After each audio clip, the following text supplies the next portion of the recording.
This is a Magic the Gathering card that you were not playing in your commander deck, but it shows that allies can come in all shapes and sizes. This is a card called Sunscape Familiar, and it's going to be your Medallion's very best friend. For 1 and white, it's a 0/3 wall. It has Defender.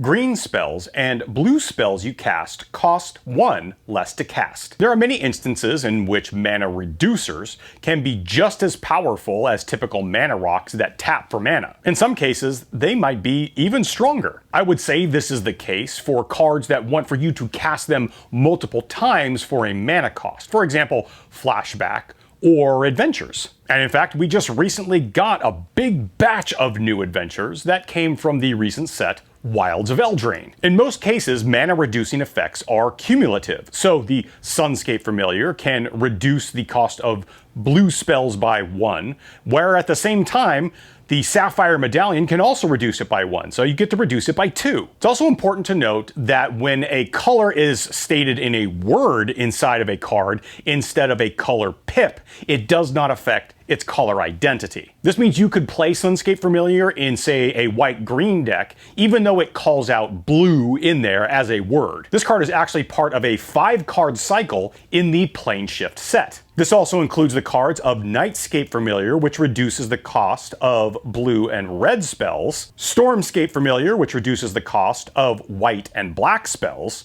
Thornscape Familiar, which reduces the cost of white and red spells, and Thunderscape Familiar, which reduces the cost of black and green spells. As we recently got reprints of the Medallion cycle, I would love to see a reprint of this cycle in an upcoming Commander product. If you found this video helpful, be sure to click on my MTG Ambassador link either in the description or in my bio. It tells Wizards of the Coast that you like it and you want to see more.